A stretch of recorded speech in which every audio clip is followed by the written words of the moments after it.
এই যে ধানের শীষ বহুদিন যে মানুষের কাছে পৌঁছানো যায়নি স্বৈরাচারের নির্যাতনের কারণে, এই ধানের শীষটি পৌঁছে দিচ্ছি। আমাদের এই যে 31 দফার যে লিফলেটটি আছে, যেটি রাষ্ট্র সংস্কারের প্রস্তাবনা আছে দেশনায়ক তারেক রহমানের, সেই জিনিসটি আমরা পৌঁছে দিচ্ছি এবং মানুষের কাছে আমরা বলার চেষ্টা করছি যে বিগত 17 বছরের যে নির্যাতনের ইতিহাস, সেই ইতিহাস থেকে উত্তরণের জন্য আমাদের কর্মকাণ্ড যদি মানুষের ভালো লাগে, তাহলে আগামী দিনে যে নির্বাচন হবে, মানুষ যেন বিএনপিকে, দেশনেত্রী বেগম খালেদা জিয়াকে এবং তারেক রহমানকে সমর্থন করে এবং যে সমর্থনটার মাধ্যমে একটি গণতান্ত্রিক সরকার যদি প্রতিষ্ঠিত হয়, নির্যাতন নিপীড়ন যেমন দূর হবে, তেমনি দেশের প্রকৃত উন্নয়ন সাধিত হবে। সেই জিনিসটি সম্পর্কে আমরা মানুষকে, সাধারণ মানুষকে, একেবারে খেটে খাওয়া যারা আছে, কৃষক, শ্রমিক, দিনমজুর, রিকশাওয়ালা, মুদি দোকানদার থেকে শুরু করে সবাইকে, স্কুলের ছাত্র থেকে শুরু করে কলেজ বিশ্ববিদ্যালয়ের শিক্ষার্থীদেরকে আমরা সচেতন করছি। তাদের কাছে আমরা যাচ্ছি, আমাদের বার্তাগুলো পৌঁছে দেওয়ার চেষ্টা করছি। আপনি জানেন যে আমরাই একমাত্র দল বিএনপি, 5ই অগাস্টের পরে দেশনায়ক তারেক রহমান প্রকাশ্যে ঘোষণা দিয়েছেন আমাদের দলে কোনো যোগদান হবে না। সেই রাজনৈতিক অবস্থানে আমরা এখনও আছি।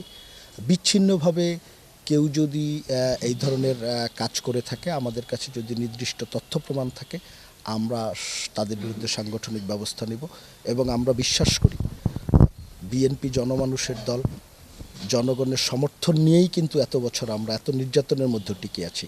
আমাদের স্বৈরাচারের দোসরদেরকে নিয়ে রাজনীতি করার বা রাজনীতির ব্যক্তি ঘটানোর কোনো প্রয়োজন নেই। সাধারণ মানুষ আমাদেরকে ভালোবাসে। নতুন প্রজন্মের যারা সাধারণ ছেলেমেয়েরা আছে, তারা আমাদের দলে আসছে, আকৃষ্ট হচ্ছে।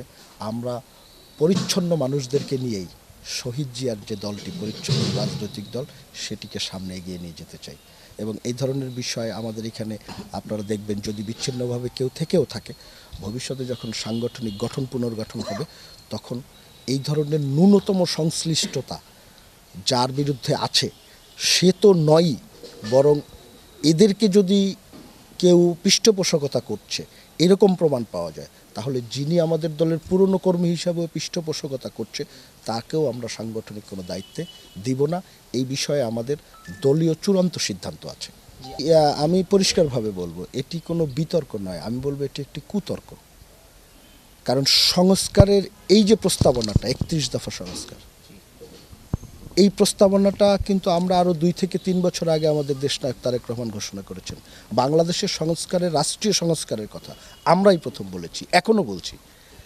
তো আমরা সংস্কার চাই না, এটি কি বলবো, এটি একটি ষড়যন্ত্রমূলক প্রচারণা।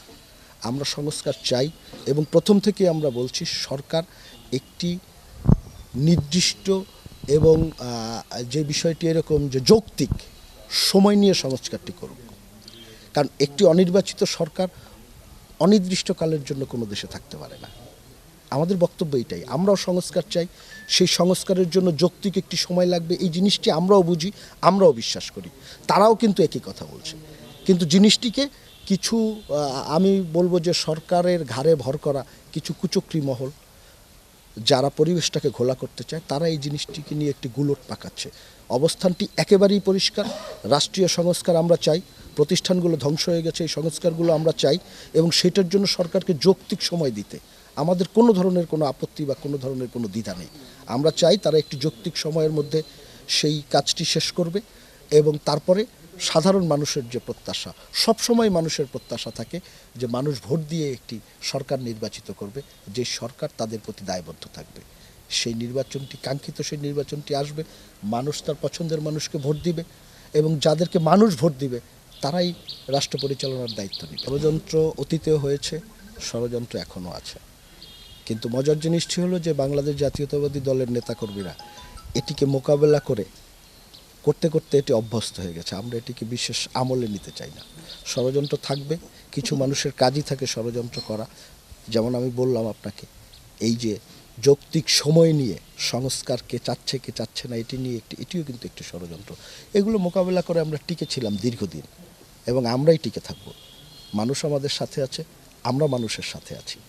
এই যৌক্তিক সমন্বয়টা নিয়ে, মানুষের ভালোবাসা নিয়েই বিএনপি শহীদ জিয়ার যে রাজনৈতিক দল খালেদা জিয়ার দল বর্তমানে তারেক রহমানের নেতৃত্বে সামনে এগিয়ে যাবে এবং ইনশাল্লাহ মানুষের সমর্থন নিয়ে আমরাই রাষ্ট্র পরিচালনার দায়িত্বে আসব।